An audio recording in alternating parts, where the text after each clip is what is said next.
ओम श्री साईनाथ नाथाय नमः। सभी श्रोताओं को मेरा प्रणाम एवं हार्दिक अभिनंदन। आज हम श्री साईं चरित्र के 29वें अध्याय का श्रवण करेंगे, जिसमें मंदरासी भजनी मेला, तेंदुलकर पिता व पुत्र, डॉक्टर कैप्टन हाटे और वामन नार्वेकर आदि की कथाओं का व्याख्यान किया गया है। लगभग सन 1916 में एक मंदरासी भजन मंडली पवित्र काशी की तीर्थ यात्रा पर निकली। उस मंडली में एक पुरुष, उसकी स्त्री, पुत्री और साली थे। अभाग्यवश उनके नाम यहां नहीं दिए जा रहे हैं। मार्ग में कहीं उनको सुनने में आया कि अहमदनगर के कोपरगांव तालुका के शिरडी ग्राम में श्री साईं बाबा नाम के एक महान संत रहते हैं, जो बहुत दयालु और पहुंचे हुए हैं। वे उदार हृदय और अहेतुक कृपा सिंधु हैं। वे प्रतिदिन अपने भक्तों को रुपया बांटा करते हैं। यदि कोई कलाकार वहां जाकर अपनी कला का प्रदर्शन करता है तो उसे भी पुरस्कार मिलता है। प्रतिदिन दक्षिणा में बाबा के पास बहुत पैसे इकट्ठे हो जाया करते थे। इन रूपों में से वे नित्य 1 रुपया भक्त कोंडा जी की 3 वर्षीय कन्या अमनी को, किसी को 2 रुपए से 5 रुपए तक, 6 रुपए अमनी की मां जमली को और 10 से 20 रुपए तक और कभी कभी 50 रुपए भी अपनी इच्छा अनुसार अन्य भक्तों को भी दिया करते थे। यह सुनकर मंडली शिरडी आकर रुकी। मंडली बहुत सुंदर भजन और गायन किया करती थी, परंतु उनका भीतरी ध्येय तो द्रव्योपार्जन ही था। मंडली में 3 व्यक्ति तो बड़े ही लालची थे। केवल प्रधान स्त्री का ही स्वभाव इन लोगों से भिन्न था। उसके हृदय में बाबा के प्रति श्रद्धा तथा आदर था। एक बार जब दोपहर की आरती हो रही थी, तभी उस स्त्री की भक्ति और विश्वास देखकर बाबा प्रसन्न हो गए। फिर क्या था, बाबा ने उसे उसके इष्ट के रूप में दर्शन दिए और केवल उसे ही बाबा सीतानाथ के रूप में दिखाई दिए, जबकि अन्य उपस्थित लोगों को सदैव की भांति ही। अपने प्रिय इष्ट का दर्शन पाकर वह द्रवित हो गई तथा उसका कंठ रुंध गया और आंखों से अश्रुधारा बहने लगी। तभी खुशी से वह ताली बजाने लगी।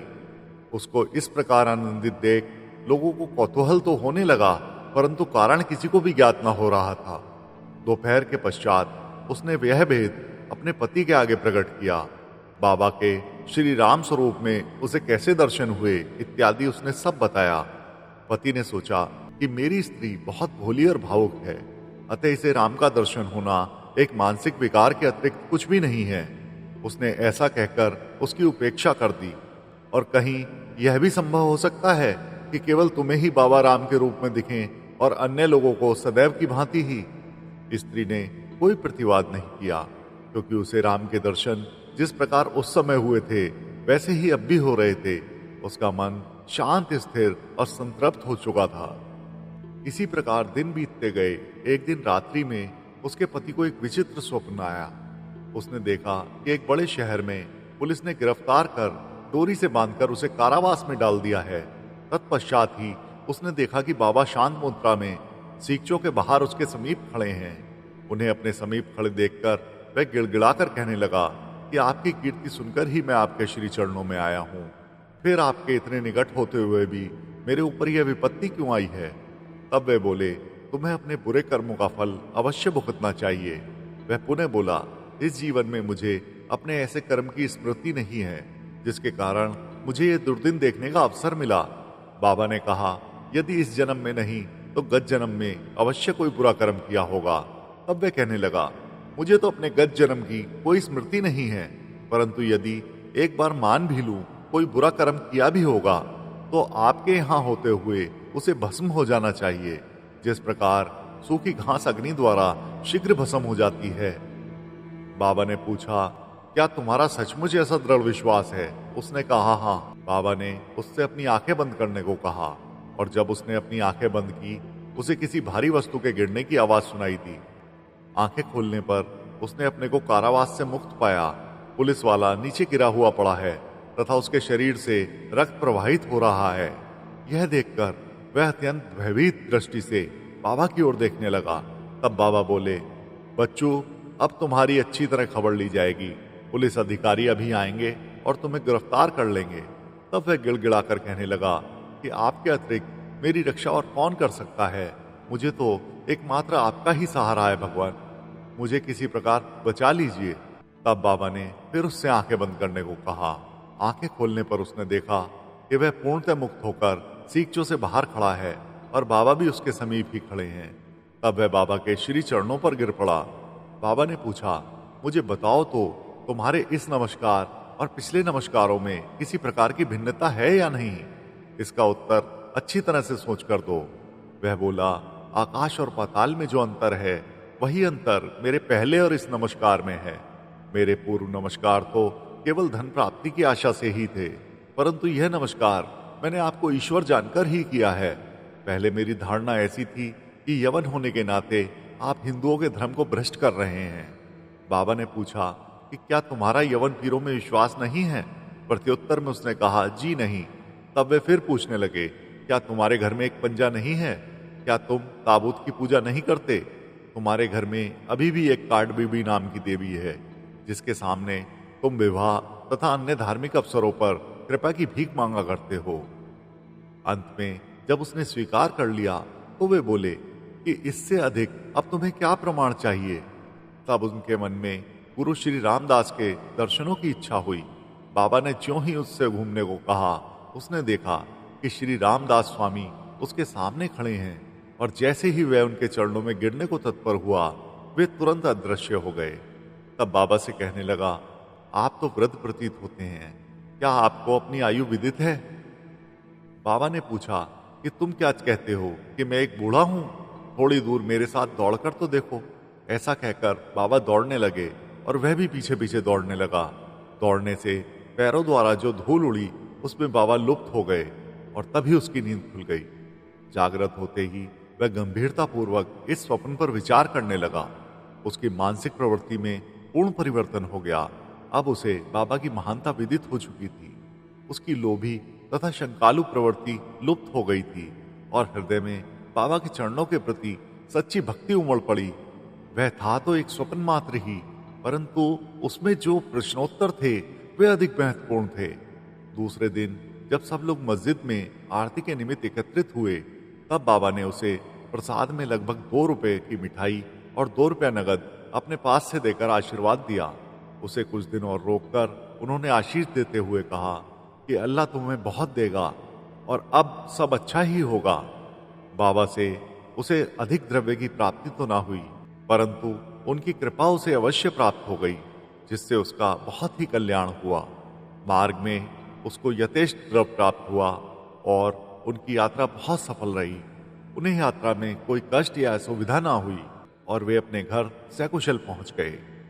उन्हें बाबा के श्री वचनों तथा आशीर्वाद, उनकी कृपा से प्राप्त इस आनंद की सदैव स्मृति बनी रही।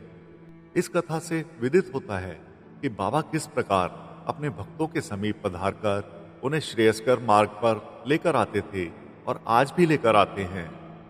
ऐसे ही बंबई के पास बांद्रा में एक तेंदुलकर कुटुंब रहता था, जो बाबा का पूरा भक्त था। श्रीयुत रघुनाथ राव तेंदुलकर ने मराठी भाषा में श्री साईनाथ भजनमाला नाम की एक पुस्तक लिखी है, जिसमें लगभग 800 अभंग और पदों का समावेश तथा बाबा की लीलाओं का मधुर वर्णन है। यह बाबा के भक्तों के पढ़ने योग्य पुस्तक है। उनका ज्येष्ठ पुत्र बाबू डॉक्टरी परीक्षा में बैठने के लिए अनवरत अभ्यास कर रहा था। उसने कई ज्योतिषियों को अपनी जन्म कुंडली दिखाई, परंतु सभी ने बताया इस वर्ष उसके ग्रह उत्तम नहीं है, किंतु अगले वर्ष परीक्षा में बैठने से उसे सफलता जरूर प्राप्त होगी। इससे उसे बड़ी निराशा हुई और वह अशांत हो गया। थोड़े दिनों के पश्चात उसकी मां शिरडी गई और उसने वहां बाबा के दर्शन किए।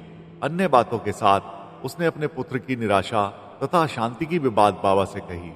उनके पुत्र को कुछ दिन के पश्चात ही परीक्षा में बैठना था। बाबा कहने लगे कि अपने पुत्र से कहो कि मुझ पर विश्वास रखे। सब भविष्य कथन तथा ज्योतिषियों द्वारा बनाई कुंडलियों को एक कोने में फेंक दे और अपना अभ्यास क्रम चालू रख शांत चित्त से परीक्षा में बैठे। वह अवश्य ही इस वर्ष उत्तीर्ण हो जाएगा। उससे कहना कि निराश होने की कोई बात नहीं है। मां ने घर आकर बाबा का संदेश पुत्र को सुना दिया। उसने घोर परिश्रम किया और परीक्षा में बैठ गया। सब पर्चों के जवाब बहुत अच्छे लिखे थे, परंतु फिर भी संशयग्रस्त होकर उसने सोचा कि संभव है कि उत्तीर्ण होने योग्य अंक मुझे प्राप्त ना हो सकें। इसलिए उसने मौखिक परीक्षा में बैठने का विचार त्याग दिया। परीक्षक तो उसके पीछे ही लग गया था। उसने एक विद्यार्थी द्वारा सूचना भेजी कि उसे लिखित परीक्षा में तो उत्तीर्ण होने लायक अंक प्राप्त हैं, अब उसे मौखिक परीक्षा में अवश्य ही बैठना चाहिए। इस प्रकार प्रोत्साहन पाकर वह उसमें भी बैठ गया तथा दोनों परीक्षाओं में उत्तीर्ण हो गया। उस वर्ष उसकी ग्रह दशा विपरीत होते हुए भी बाबा की कृपा से उसने सफलता पाई। यहाँ केवल इतनी ही बात ध्यान देने योग्य है कि कष्ट और संशय की उत्पत्ति अंत में दृढ़ विश्वास में परिणत हो जाती है। जैसी भी हो, परीक्षा तो होती ही है, परंतु यदि हम बाबा पर दृढ़ विश्वास और श्रद्धा रखकर प्रयत्न कर रहे हों तो हमें सफलता अवश्य ही मिलेगी।